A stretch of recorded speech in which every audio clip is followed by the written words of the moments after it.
Sciences Program, University Kebangsaan Malaysia. I am the moderator for this session.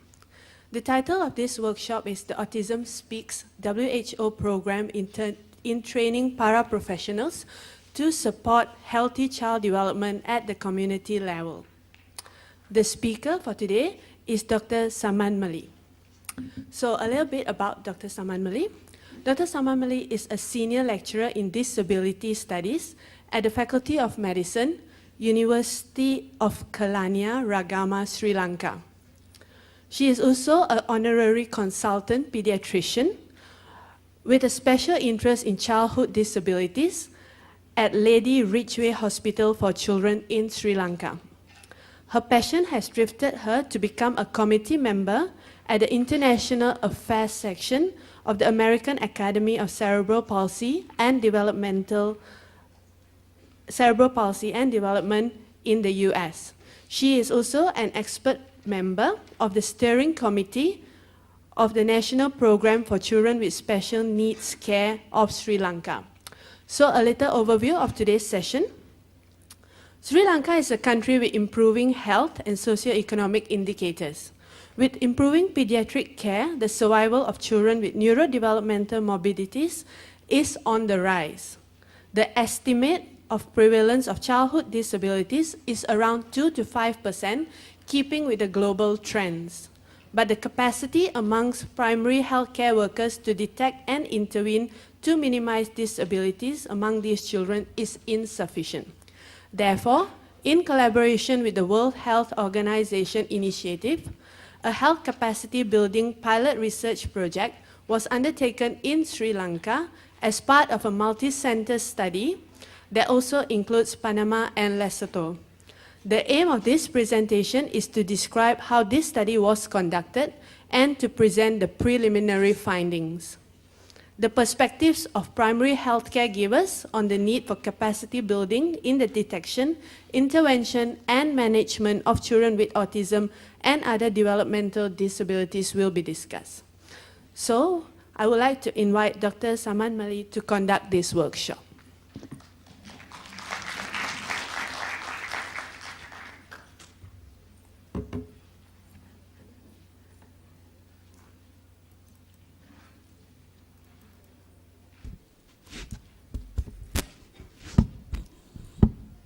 Thank you, Susha, for those kind words.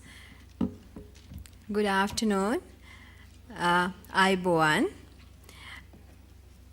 First of all, let me extend a very warm welcome to all of you to this workshop, and also extend my sincere thanks to Her Excellency Datin Sri Rosma Mansur, the First Lady of Malaysia, for organizing this excellent meeting on autism and Autism Speaks.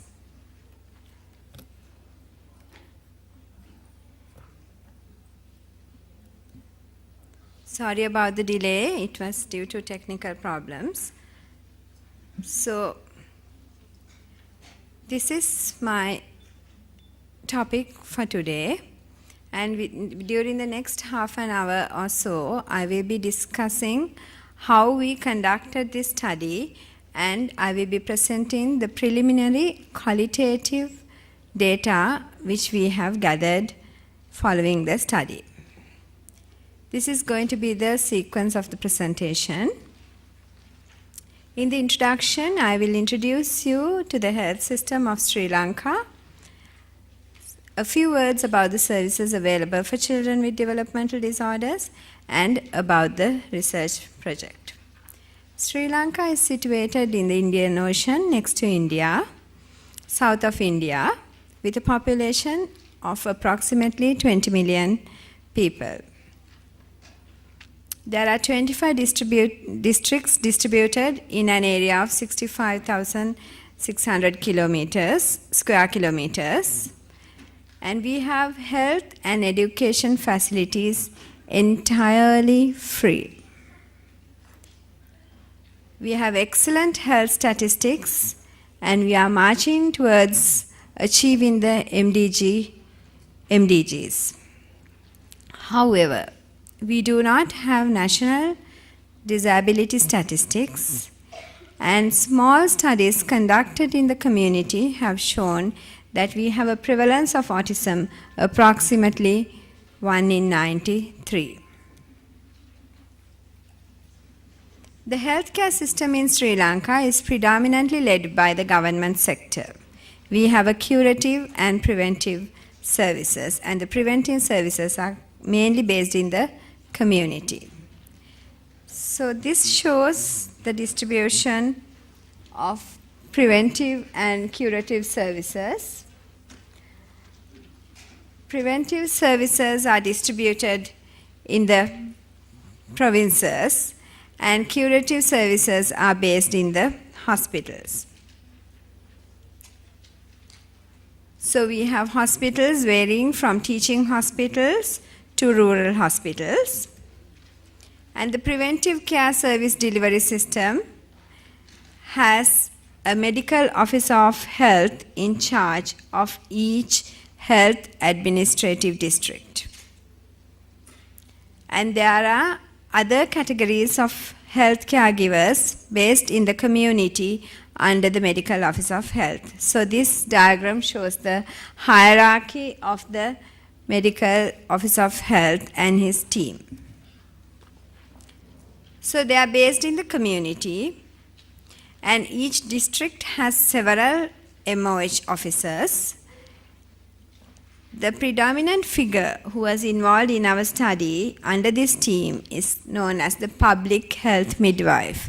Though she is known as a midwife, she is actually not a midwife in practice. She is involved in providing antenatal care and care for the children within the community.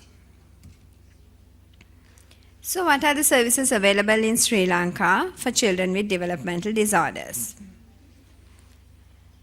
We have a system which helps to identify children with developmental delay, which is by using a child health development record.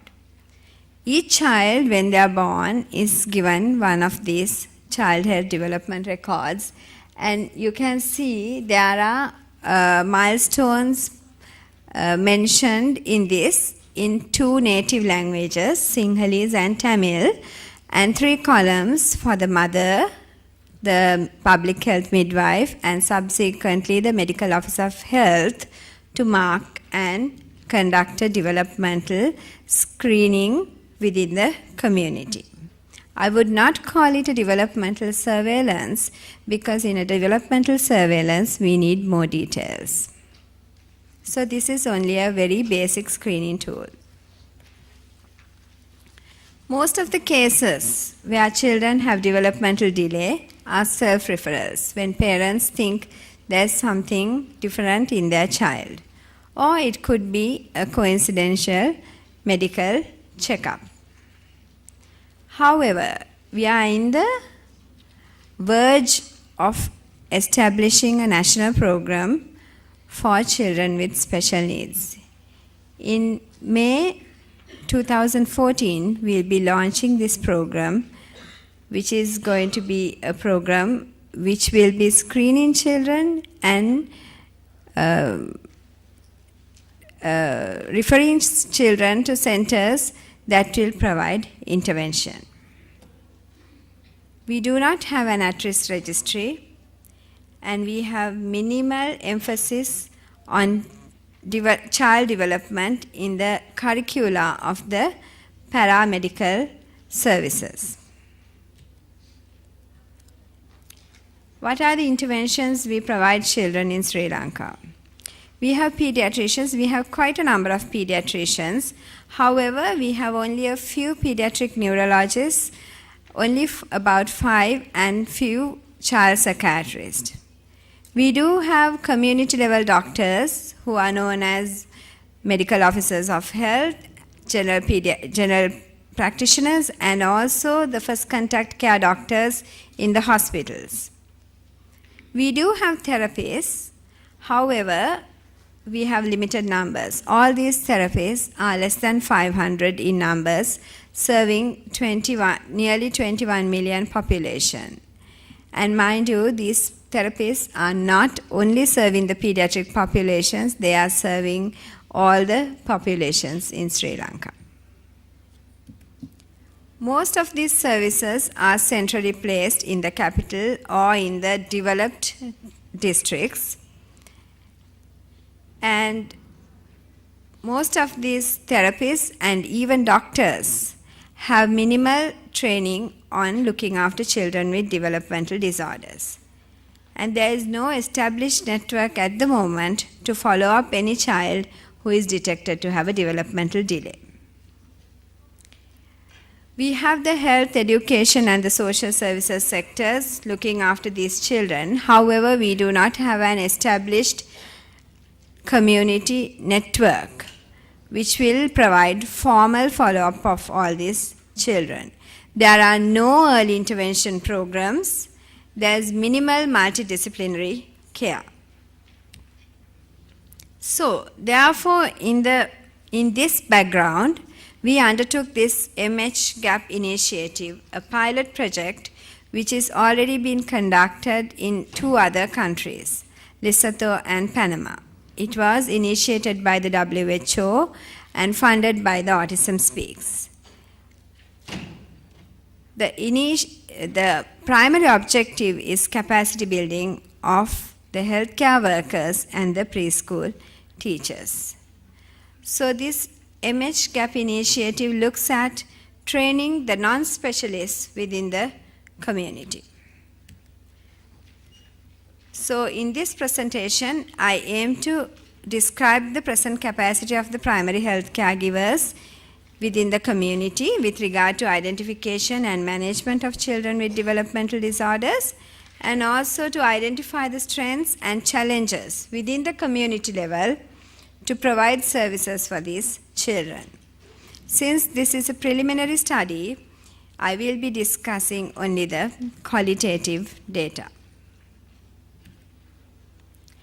This is a mixed method study which we have undertaken, and we chose 1 district in Sri Lanka to conduct the study. We had a variety of participants: the community-based public health midwives, the community and hospital-based first contact doctors, preschool teachers, and families participated in our study. This is the Gampaha district, which is situated just above the capital of Sri Lanka, to the north of Colombo. And these are the 3 areas that we have chosen due to the distribution in the order of urban. Vattala is an urban area, Gampaha is a semi-urban area, and Developmental is a rural area. So these are the 3 areas we studied in the Gampaha district. Gampaha district has 16 MOH areas, so we have selected 3. Total population per each of these MOH areas is about 100,000. And there are about 40 to 45 midwives working in each area, but we selected only 15 for our study. There are several hospitals, including a teaching hospital, which provides autism-specific services. Therefore, when we conducted the training and when the midwives could screen and identify the children with developmental delay, we could refer them to their local teaching hospital. That is one reason why we selected Gampaha. We have taken ethical clearance from the local authorities, from the World Health Organization, and from the Ministry of Health in Sri Lanka. So this is a big study. So this picture looks very complicated, but these are the stages that we have conducted this study at. I will take one by one and describe what we did at each point. T0, or at the point of commencement, we have taken the ethical clearance, and then we introduced the project to the community. We called all the health care workers and the teachers and the other health authorities from the area for a meeting, and we briefed them about the project. Also, we distributed certain questionnaires. which looked at the knowledge and the skills of the healthcare workers, and also we distributed questionnaires among selected families to identify their satisfaction and their cost about looking after a child. So this is the first round where we are making the introductions to the healthcare workers. This is when we were interviewing the families.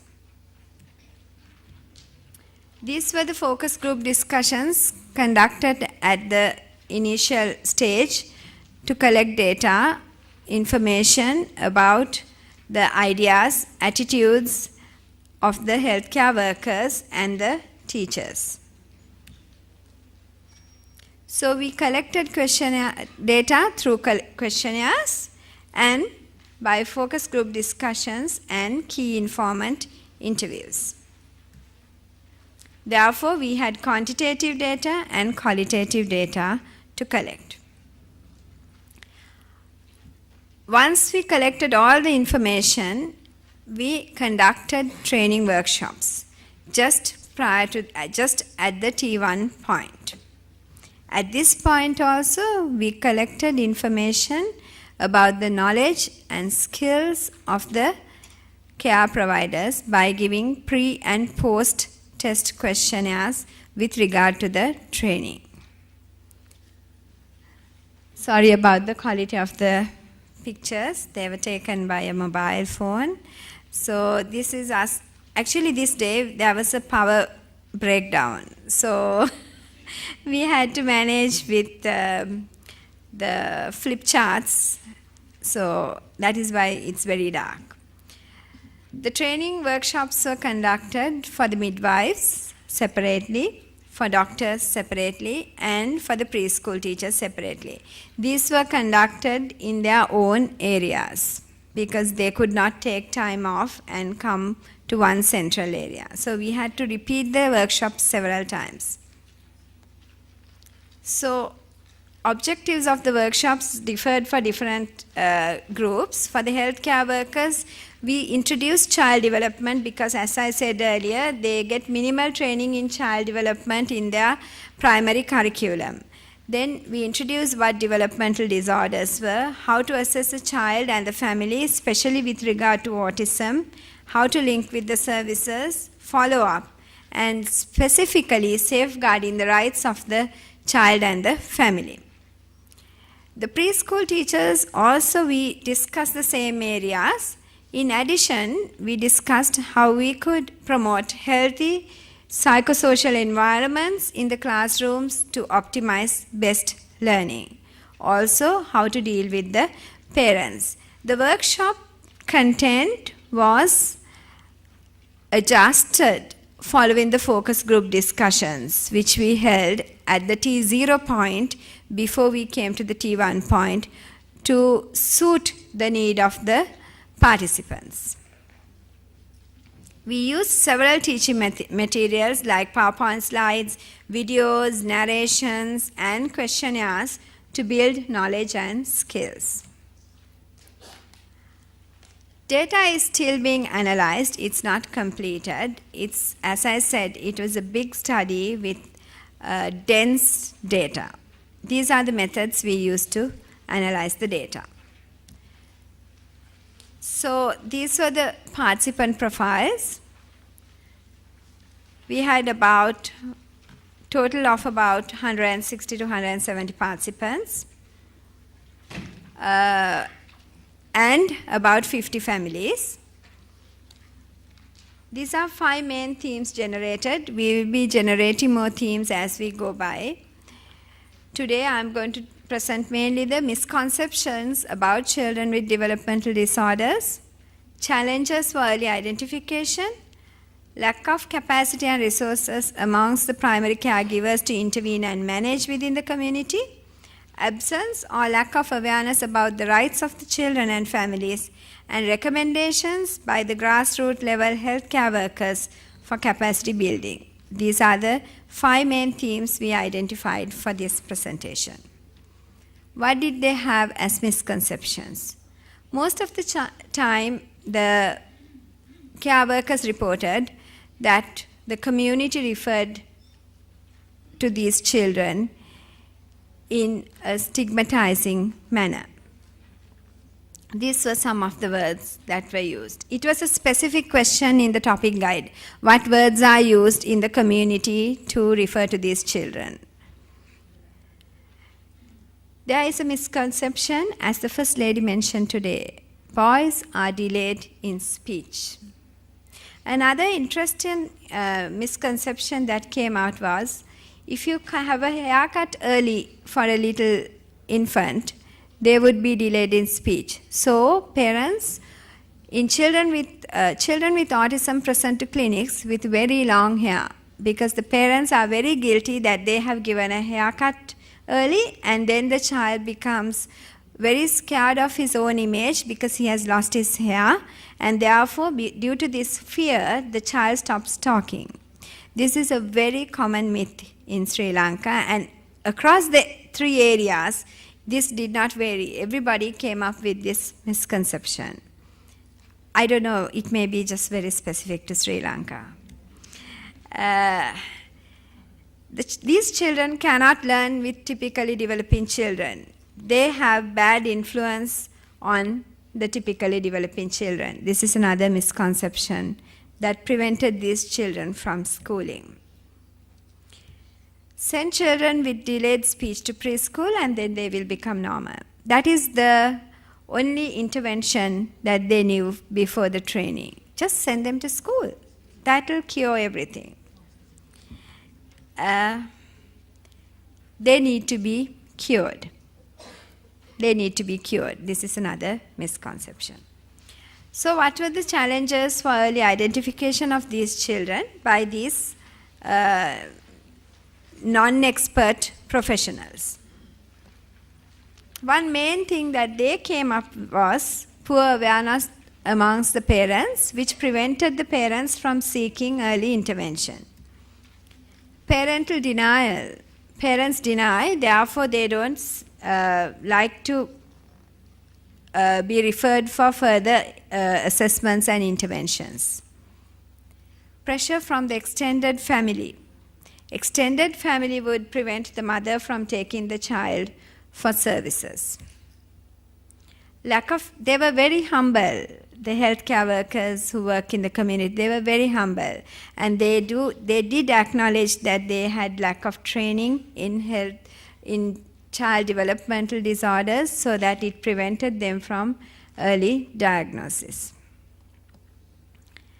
Lack of an at-risk surveillance system, lack of at-risk registries prevented these children being picked up in the community.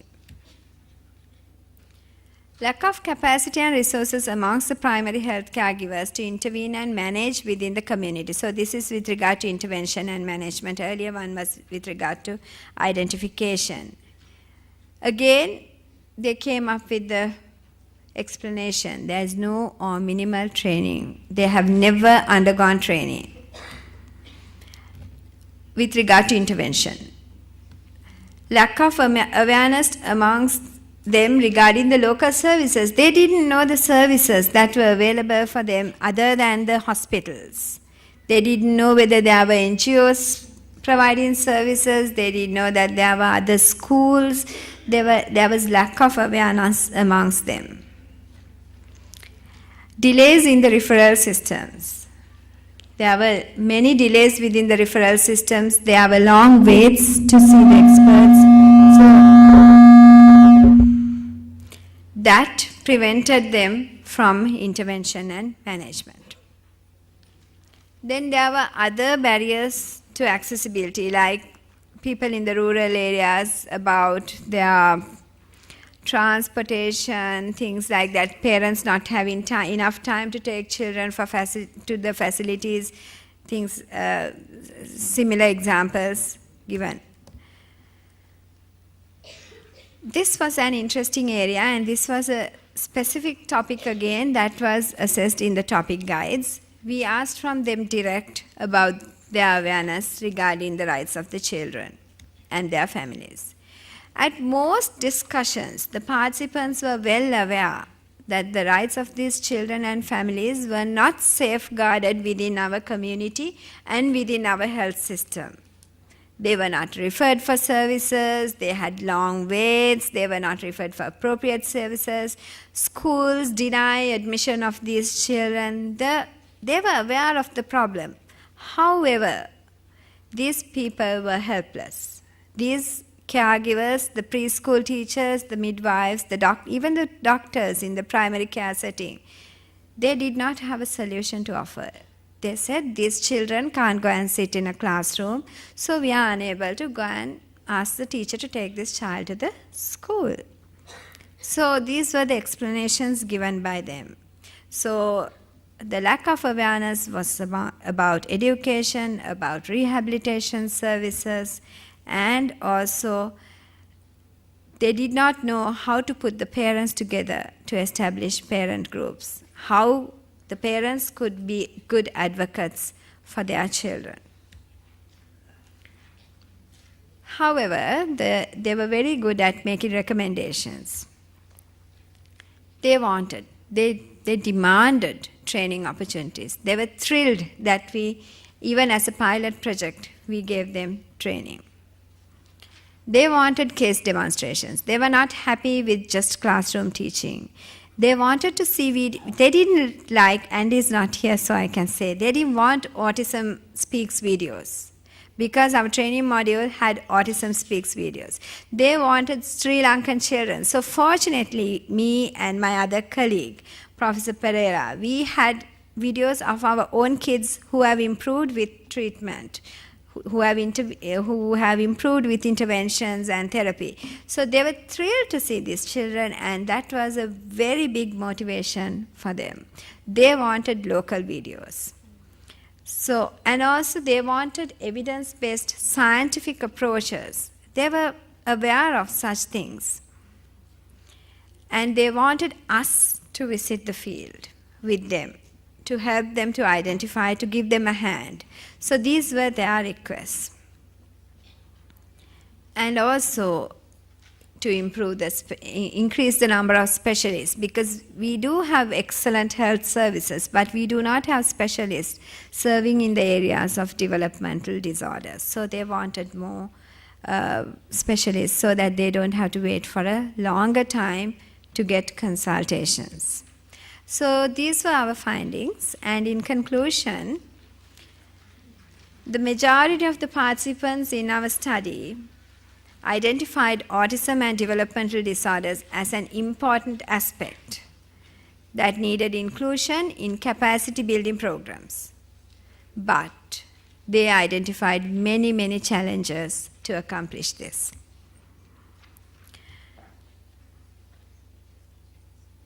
Also, it is important, the practical ideas that we derive from such projects to be included in the programs, because it is the ideas of the grassroots level workers. Therefore, to go forward with the children with developmental disorders in Sri Lanka, the national program is very important. As we commence the national program today in Malaysia, similarly, national initiative is important. We can't be doing piecemeal work in national, when there's a national crisis. More skills to be delivered during these programs, capacity building at all levels, not only at the grassroots level, even the doctors, even the specialists, everybody needs to know how to manage developmental disorders and autism. Strengthen the primary education facilities for these children and the families. More community-based intervention programs, because we do not have specialized facilities. It is very, very important to implement the rights of these children. It's not just having them in paper. And then strengthening parent groups. So these are the ideas for the future that we derived from our study. It is also very important to network and improve coordination between stakeholders. So similarly, we have started our networking with Autism Speaks, the World Health Organization, and so many other organizations that will be helping us to improve the services that we deliver to these children and the families. Thank you for your time. This is our team that conducted the study, myself and Professor Samnmali Pereira, who is the consultant psychiatrist, who has initiated the autism program in Sri Lanka.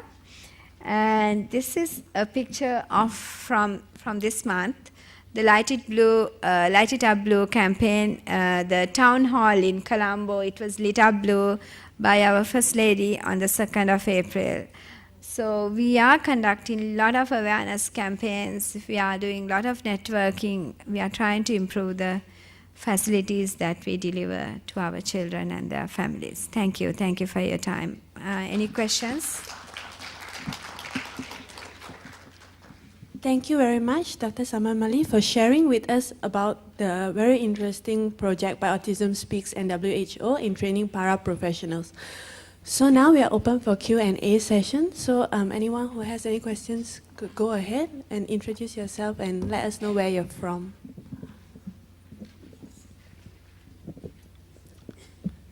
Okay, I'm Ranil. I'm from the Philippines, but I'm connected with the ASEAN Autism Network. Mm-hmm. I'm sure Sri Lanka is the signatory on the UN Convention on the Rights of the Child. Is Sri Lanka a signatory? It is a signatory, but we have not ratified. The UN Convention for Rights of the Child, yes, we have ratified, and yes. Okay, but you haven't ratified the UN Convention on the Rights of Persons with Disabilities? With disabilities, yes. Okay, you didn't ratify it? We didn't ratify, but we have signed it. Okay. In one of the results of your study, there mentioned here that the very low awareness on the rights of the child and also on the rights of the families.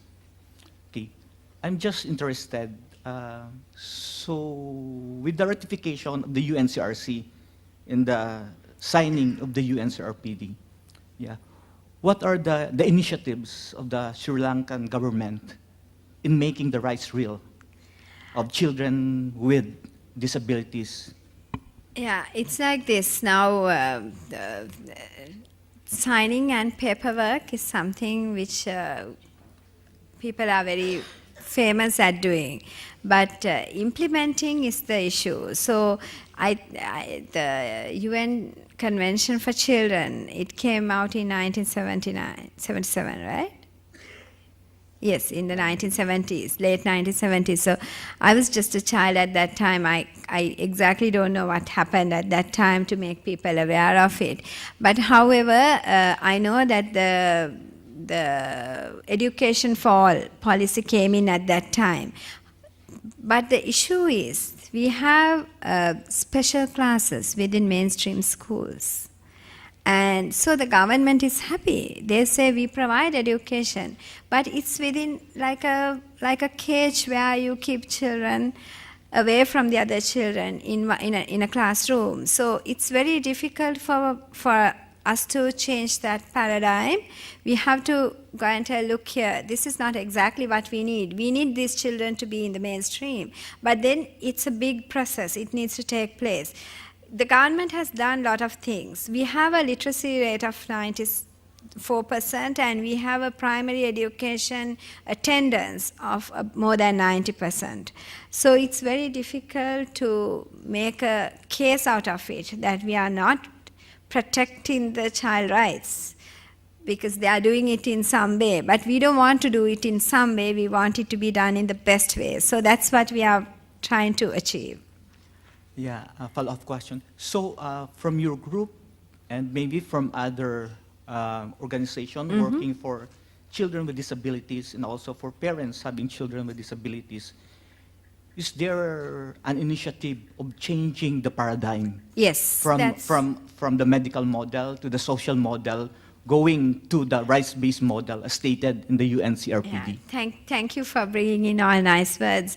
Yes, the medical model, it's very difficult to change medical model in Sri Lanka at the moment. I think Malaysia agrees with me because we are Asian countries, we are medically geared, and we are kind of looking at a hierarchy where the medical professional is thought of as gods and all that. So we are highly medicalized. So it takes time. But however, the main thing is that we are trying to empower our families, our parents, get them to fight for the rights of their children, get them educated and aware about what is happening in other countries. So we are doing a lot of programs at the moment, like the Light It Up Blue program.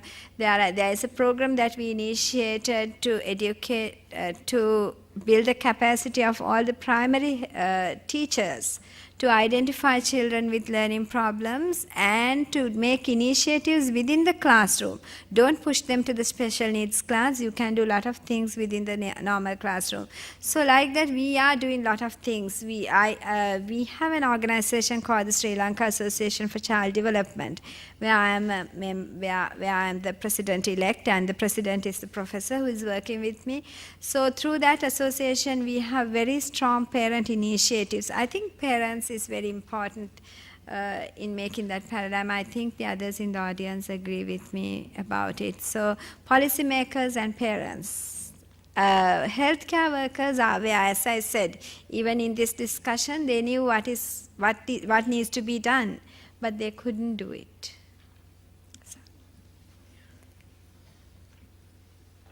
Hello, Doctor. Thank you very much. I'm Dr. To from Malaysia. I just like to, in fact, I think Sri Lanka, Malaysia, we share very similar picture. And what you say about the medical model is still very true here in Malaysia.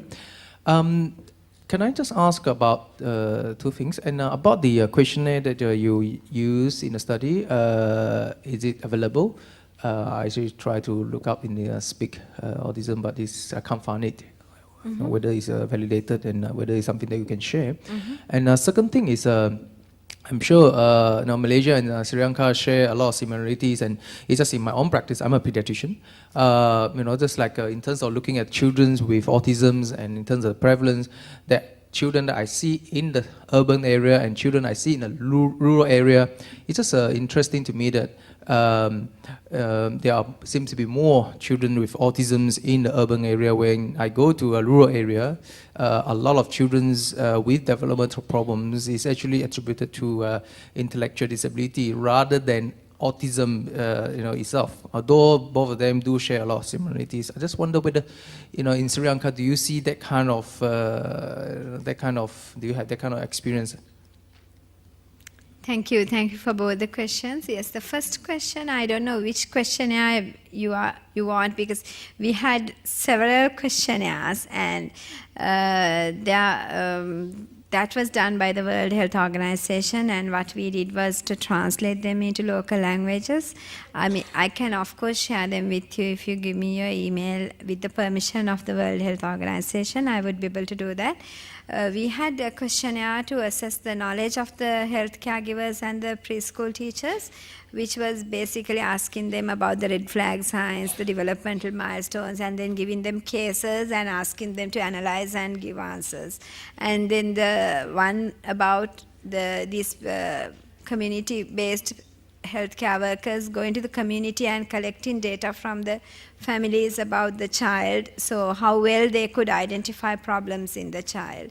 And the other one is about from the parents. So these were the questionnaires we used, but I can always share it with you. Regarding your next question, I'm not quite sure whether I'm ready to answer that, because I'm also working in the urban area, and I see mainly referrals. It could be self-referrals or it could be referrals from other colleagues. And they come from all areas. They come from rural areas and they come from the urban areas. I don't think I can comment on that, because I haven't done a community study where I have looked at the children in the urban area versus the rural area to see the prevalence of developmental disorders. But I think it's a very good suggestion to look at that. If you say so, it might happen. It might be the same in Sri Lanka.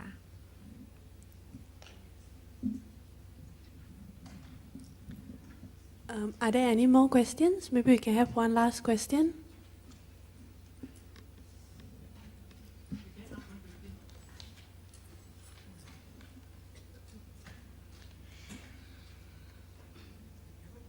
Yeah, you can ask from here if you don't mind.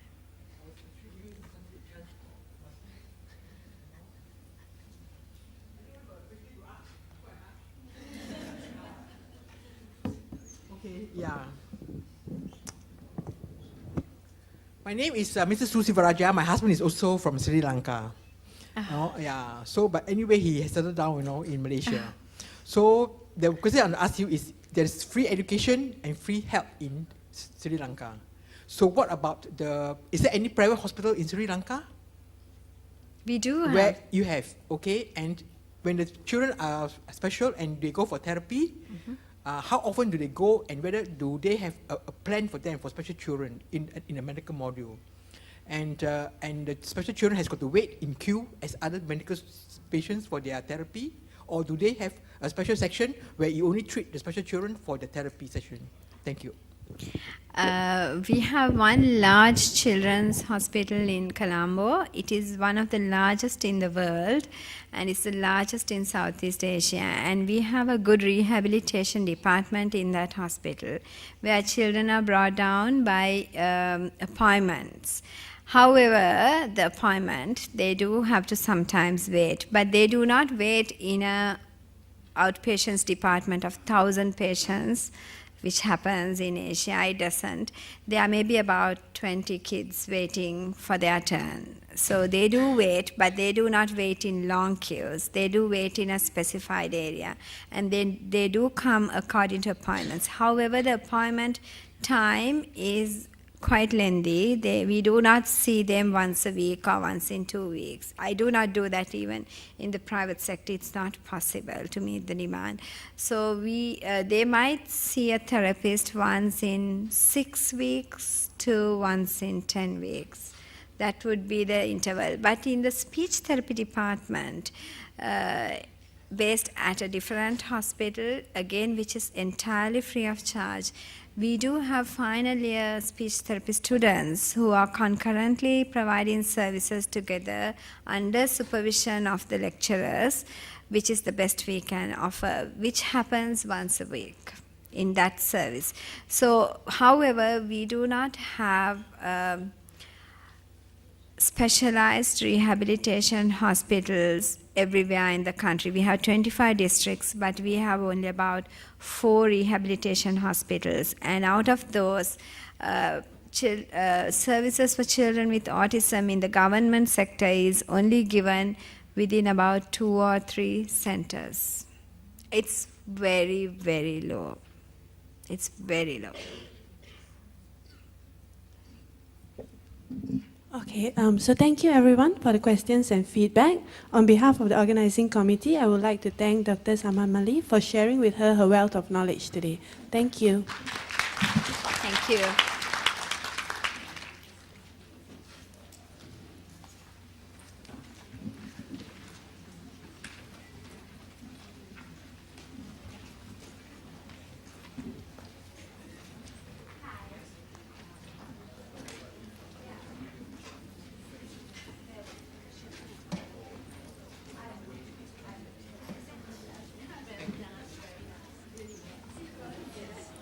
Hello, attention. For the moderator, for plenary and concurrent session 2 for tomorrow, 23rd April, you can take your script at registration counter by today.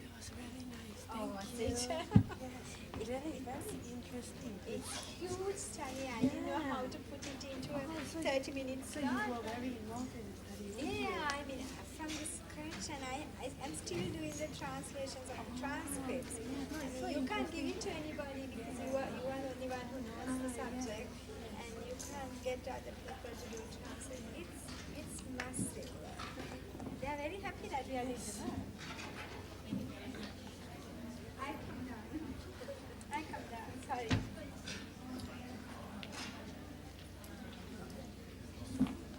Yes, sure.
Bin.